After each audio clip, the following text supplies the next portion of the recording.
Welcome to all साथियों, exam fighter number 1 पे आप सभी का हार्दिक स्वागत है। जेट एग्जाम 2024 के लिए जो क्लासेस चल रही है पेपर 1 की, इस क्लास में आप सभी का बहुत बहुत स्वागत है साथियों। जैसा आप सभी अवगत हैं कि जेपीएससी जेट का आयोजन झारखंड में हो रहा है और इसका टेंटेटिव एग्जाम डेट जो है आपका लास्ट वीक ऑफ जून के अंतिम सप्ताह में आपका जेट झारखंड पात्रता परीक्षा, जिसके पास करने के बाद आप विदाउट नेट जीआरएफ के भी असिस्टेंट प्रोफेसर बन सकेंगे झारखंड में और आप इतने एलिजिबल हो जाएंगे। तो इसकी तैयारी आपको अभी से करनी चाहिए और एग्जाम फाइटर नंबर 1 ने इस चीज़ को समझ लिया है और आपके लिए आपके साथ काफ़ी मेहनत के साथ पेपर 1 का कंटेंट बनाकर आप सभी के लिए रेडी कराया जा रहा है। और आज फिर से एक नई क्लासेस में स्वागत है। और पेपर 1 जो कि सभी के लिए कंपलसरी है, सभी के लिए अनिवार्य है। और तो पेपर 1 का यूनिट 10 को हम लोग देखेंगे। और ये जो क्लासेस हो रही है अकॉर्डिंग सिलेबस, बिल्कुल सिलेबस के अकॉर्डिंग हो रही है, क्योंकि हमारे सिलेबस में 10 यूनिट होगा। पेपर 1 जो होगा सभी के लिए अनिवार्य होगा। यहाँ पे यूनिट कितने हैं? 10। Just like UGC net paper 1 same syllabus है। जिस प्रकार वहाँ 10 यूनिट है, यहाँ भी आपका 10 यूनिट रहेंगे। तो हम लोग जो 10वां यूनिट है लास्ट यूनिट से स्टार्टिंग कर रहे हैं। थोड़ा ये इंटरेस्टिंग है, आप सभी पहले से भली भांति परिचित है इन सब चीज़ों से, इसलिए मैंने इसे स्टार्ट किया ताकि पढ़ने में बोरियत ना लगे। और आपका अभी नोटिफिकेशन, फुल नोटिफिकेशन आया नहीं है, तो इसके बीच में आप पेपर 1 का कम से कम 3 से 4 यूनिट करके रखते हैं। और नोटिफिकेशन आने के बाद अगर और 5-6 यूनिट बच जाता है तो आप प्रिपरेशन कर लेंगे, ज़्यादा समय नहीं लगेगा। और तो उसके बाद क्लासेस की स्पीड भी बढ़ा दी जाएगी और क्लासेस की ड्यूरेशन भी बढ़ा दी जाएगी। तो फिलहाल अभी ये पेपर 1 के यूनिट 10 की क्लासेस में स्वागत है। अकॉर्डिंग सिलेबस यहाँ पे अगर आप लगातार क्लासेस करते हैं, आप 100% जेट में सक्सेस होंगे, इसका दावा करता हूँ। जेट में आप बिल्कुल सफल होंगे। और हमारा जो आज का टॉपिक रहेगा वो यूनिट 10 जो सिलेबस का है वो क्या है? पॉलिसीज, गवर्नेंस एंड एडमिनिस्ट्रेशन, है ना, सरकार, नीतियाँ और प्रशासन के बारे में हम लोग जानेंगे। इसी का एक सब टॉपिक को हम लोग कवर करेंगे इसी सिलेबस का, जिसको हम लोग कहते हैं भारतीय भाषाएं और संविधान के अनुसार, है ना, भारत में जो भाषाएं हैं किसे भाषा माना गया है संविधान के अनुसार और कब कब किन भाषाओं को संविधान में स्थान दिया गया है, इन्हीं सब चीज़ों के बारे में देखेंगे। तो चलिए क्लासेस में एंट्री करते हैं और आज के क्लासेस को कंप्लीट करते हैं। ये देखिए आपका है भारतीय भाषाएं संविधान के अनुसार। ये यूनिट 10 का हमारा टॉपिक रहेगा। भारतीय भाषाएं कैसे? संविधान के अनुसार। भारत में संविधान में कितनी अनुसूची है? हम लोगों ने पढ़ा था पहले, 12 अनुसूची है। तो 12 अनुसूची में जो हमारी 8वीं अनुसूची है ना, वो भारतीय भाषाओं के बारे में है। तो भारतीय भाषाओं का वर्णन कहाँ पर है संविधान में? संविधान की 8वीं अनुसूची में। आपसे पहला प्रश्न ही पूछ लिया जाएगा, भारतीय भाषाओं का वर्णन संविधान के किस अनुसूची में है? तो 8वीं अनुसूची में भारतीय भाषाओं का वर्णन है। और जो भाषाएं 8वीं अनुसूची में शामिल है उसे राष्ट्रीय भाषा का दर्जा प्राप्त है। राष्ट्रीय भाषा किसे कहते हैं? किन भाषाओं को? जो संविधान की 8वीं अनुसूची में दर्ज है उसे हम लोग राष्ट्रीय भाषा कहते हैं। भारत की कोई राजकीय भाषा नहीं, बहुत बड़ी बात है। बहुत लोग हिंदी को राजकीय भाषा समझ लेते हैं, है ना। नहीं, हिंदी को राजकीय भाषा नहीं समझना है। हमारी कोई राजकीय भाषा है ही नहीं। हिंदी कैसी भाषा है? हमारी शासकीय या आधिकारिक भाषा है ना। शासन इसका प्रयोग करता है, आधिकारिक रूप से प्रयोग करता है, सरकार के द्वारा प्रयोग किया जाता है। बस ये आधिकारिक भाषा के रूप में प्रयोग किया जाता है, क्योंकि अधिकतर जो देश की आबादी है वो हिंदी को समझते हैं, इसलिए शासकीय आधिकारिक भाषा के रूप में हिंदी का प्रयोग करते हैं। लेकिन हिंदी को राजकीय भाषा का दर्जा नहीं दिया गया है, ये आप अच्छे से याद रखें। जो अंग्रेजी है हमारा, अंग्रेजी भी काफ़ी धड़ल्ले से प्रयोग होता है। तो ऐसे नहीं होता है, क्योंकि जब अंग्रेजी शासन था तो हमारे देश में सभी कागजात जो होते अंग्रेजी से लिखे गए थे। अंग्रेजी पढ़ाई उसमें बहुत ज़्यादा हो रही थी। और हमारे जो नेता थे ना उस समय के, आप चाहे नेहरू जी को ले लीजिए, चाहे जो भी चाहे नरोजी जी को ले लीजिए, ये सभी अंग्रेजों के कल्चर से काफ़ी प्रभावित थे, है ना। अंग्रेजों के कल्चर से काफ़ी प्रभावित थे और ये अंग्रेजी को काफ़ी पसंद करते थे। और इनकी अंग्रेजी भी बहुत अच्छी थी, ये भी विदेशों में पढ़े लिखे लोग थे। तो अंग्रेजी को इन्होंने छोड़ना नहीं चाहा। और अंग्रेजी को छोड़ना एक तरह से बेवकूफ़ी भी होता है, क्योंकि समय का डिमांड था, है ना, कि विश्व के साथ जुड़ना है भारत को। और विश्व के साथ जुड़ने के लिए कह सकते हैं इंग्लिश, अंग्रेजी से अच्छा कोई भाषा नहीं हो सकता है, क्योंकि यह पूरा वर्ल्ड में फैला हुआ सबसे ज़्यादा कह सकते हैं कि ये एक दूसरे को लिंक स्थापित करने वाली भाषा के रूप में उस समय भी प्रचलित हो चुकी थी। इसीलिए अंग्रेजी को भारत के जो नेता थे, भारत के जो शासक वर्ग थे, उन्होंने उस समय उसे एडॉप्ट करने का प्रयास किया। और अंग्रेजी भारत की शासकीय आधिकारिक भाषा है। अंग्रेजी को भी भारत की शासकीय और आधिकारिक भाषा हिंदी के साथ-साथ इसे भी रखा गया पैरेलल रूप से कि हिंदी का भी प्रयोग होगा शासकीय और आधिकारिक भाषा में और अंग्रेजी का भी प्रयोग होगा। और एक ही हमारा आर्टिकल है 343 अनुच्छेद 343 के अनुसार संघ की भाषा हिंदी और लिपि क्या होगी? देवनागरी। तो हिंदी से संबंधित प्रावधान हमारे संविधान के किस अनुच्छेद में है? 343 343 में क्या कहा गया है? संघ की भाषा हिंदी होगी और कैसी हिंदी? जिसकी लिपि देवनागरी होगी। ये किस अनुच्छेद में कहा गया? ये प्रश्न आता है। तो 343 संविधान जब लागू हुआ, कब लागू हुआ? 1950 में। तो संविधान जब लागू हुआ 1950 में, तो ये प्रोविजन कर दिया था संविधान में कि संविधान लागू होने के 15 वर्षों तक, अर्थात कितना हो गया? 1950 प्लस 15 1965, यानी 1965 तक जो संघ की भाषा होगी वो भाषा के रूप में अंग्रेजी का प्रयोग किया जाना था। क्योंकि देखिए अंग्रेजी को इसलिए भी किया गया क्योंकि साउथ इंडिया जो है हमारा, वो ज़्यादा अंग्रेजी का वो लोग प्रयोग करते हैं, अंग्रेजी बोलचाल वहाँ की भाषा है। तो अंग्रेजी को छोड़ा नहीं जा सकता था क्योंकि भारत को एक संघ बनाना था, है ना? उत्तर से दक्षिण, पूर्व से पश्चिम सभी को एक करके एक राष्ट्र के रूप में स्थापित करना था। इसलिए अंग्रेजी को कहा गया कि अभी ये उस स्थिति में नहीं है कि अंग्रेज चले गए तो हम लोग अंग्रेजी को भी हटा देंगे।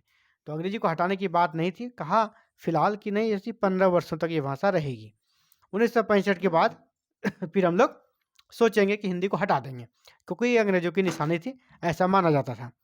लेकिन 1950 से लेकर 65 तक में जिस प्रकार यहाँ पर कह सकते हैं कि देश में व्यवस्थाएं चली और लोगों को लग गया नहीं अंग्रेजी अभी हटाना उचित नहीं होगा, और साउथ इंडिया में खासकर जो आंध्र प्रदेश है, तमिलनाडु है, केरल है, वहाँ से इसका विरोध भी होने लगा कि नहीं, अंग्रेजी को नहीं हटाएंगे। और अंग्रेजी को हटने के बाद कैसे हिंदी का वहाँ पर प्रचलन बढ़ता, वो हिंदी को एक्सेप्ट नहीं करना चाहते थे। इसीलिए राजभाषा विवाद भी हुआ था, उस विवाद पर हम लोग नहीं जाएंगे। तो अलग अलग कह सकते हैं स्टेट की डिमांड भी होने लगी थी, उन सब मुद्दों पर हम लोग यहाँ नहीं जाएंगे। हमारे लिए जो इम्पोर्टेंट होगा बस उन्हीं टॉपिक्स को हम लोग कवर करेंगे।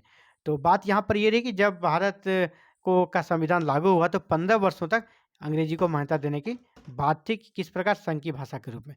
आपसे पूछा जाएगा कब पहला चरण में अंग्रेजी को कब तक कह सकते हैं संघ की भाषा के रूप में प्रयोग किए जाने के लिए प्रावधान किया गया था? तो 1965 तक, 15 वर्ष तक। साथ ही संसद को इसके साथ उन लोगों को पहले से पता था कि ऐसा हो सकता है, इसलिए देखिए इसमें एक प्रोविजन कर दिया था, संसद को यह अधिकार भी दिया गया था चाहे तो संघ की भाषा के रूप में अंग्रेजी के प्रयोग की अवधि को बढ़ा सकती है। क्योंकि वो दूरदर्शी लोग थे ना, हमारे जो आरंभिक नेता थे तो बहुत दूरदर्शी लोग हुआ करते थे। वे जानते थे कि भविष्य में ऐसा भी हो सकता है कि 15 सालों के बाद जैसे हमने कह दिया कि अंग्रेजी को हटा देंगे 1965 में, ऐसा संभव नहीं भी हो सकता है। इसीलिए संसद को यह अधिकार भी दिया था कि वह चाहे तो अंग्रेजी को के प्रयोग अवधि को बढ़ा सकते हैं, 1965 के आगे भी कर सकते थे और उन्होंने ऐसा किया भी। और सिर्फ आगे ही नहीं बढ़ाया कि आगे संशोधन करके क्या किया, सबसे पहले इसको 1971 तक किया, मतलब 6 साल बढ़ाया। 1963 में क्या किया, राजभाषा अधिनियम 1963 पारित किया और यह व्यवस्था कर दी कि संघ भाषा के रूप में अंग्रेजी का प्रयोग 1971 तक करता रहेगा। पहले कहाँ तक था? 1965 तक। अब राजभाषा अधिनियम कब बना? 1963 में। 1963 में ही बना दिया, 2 साल पहले। तो उसमें ये प्रोविजन कर दिया नहीं 1965 में ख़त्म नहीं होगा, बल्कि इसका प्रयोग कब तक होगा? 1971 तक इसका प्रयोग, अंग्रेजी का प्रयोग होते रहेगा। तो ये सारे पॉइंट्स को आपको याद रखना है। राजभाषा अधिनियम कब बना? 1963 में। पहले अंग्रेजी को कह सकते संघ की भाषा के रूप में कब तक प्रयोग किए जाने का प्रावधान किया गया था? सबसे पहले 1965 तक। राजभाषा अधिनियम 1963 में संशोधन करके अंग्रेजी को कब तक प्रयोग करने की बात कही गई है? 1971 तक।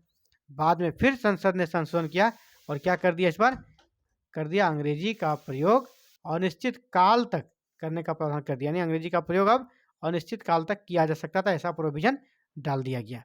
यानी अंग्रेजी का प्रयोग अब हमारे देखते हैं आप देश की जो शासकीय स्थिति है। हर जगह चाहे कोर्ट हो, चाहे सरकारी लेटर्स हो, हर जगह अंग्रेजी का प्रयोग होता रहा है।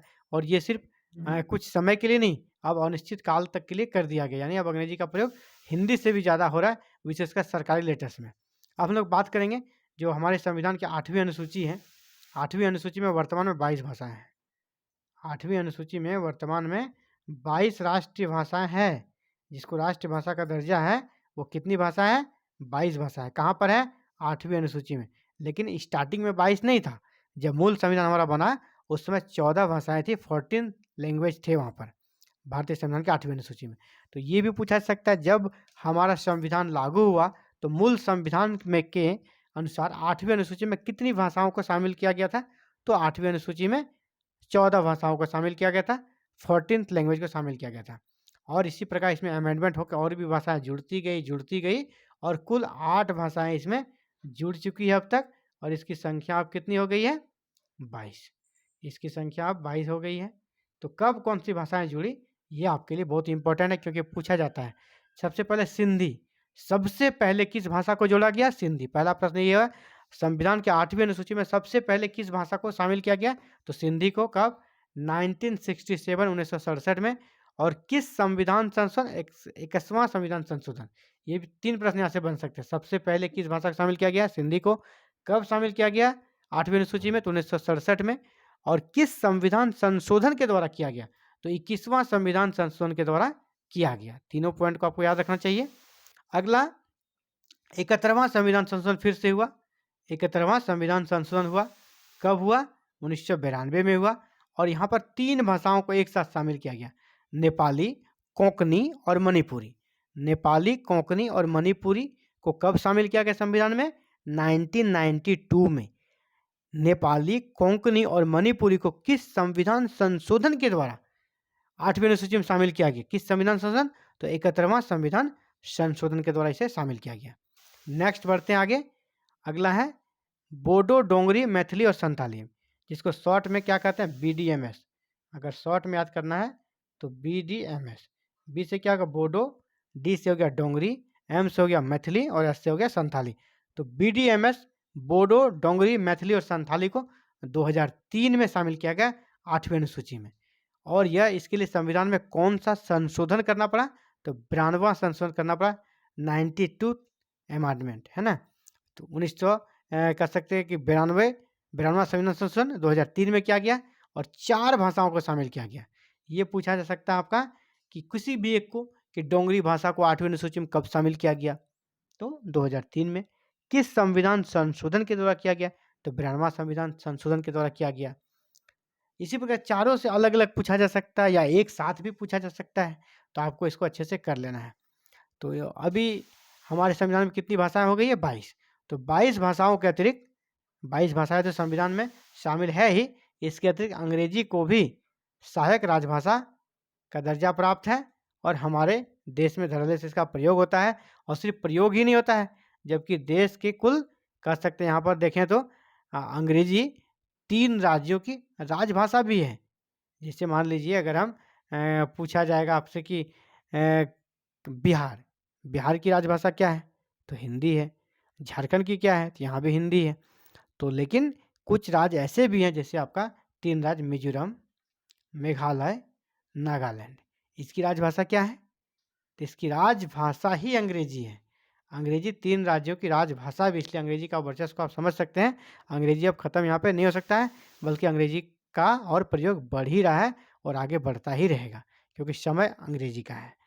तो साथियों, अभी हम लोगों ने देखा जो भारत की भाषाएं हैं, लैंग्वेज है इंडिया की, और ये लैंग्वेज किसके अकॉर्डिंग? भारतीय संविधान के अनुसार, इंडियन कॉन्स्टिट्यूशन के अनुसार कौन कौन सी भाषाएं यहाँ पर है, किस अनुसूची में शामिल है, पहले की कितनी भाषाएं थी, अब कितनी भाषाएं, कौन सी भाषा कब कब जुड़ी, इन सभी पॉइंट्स को पर हमने बात की।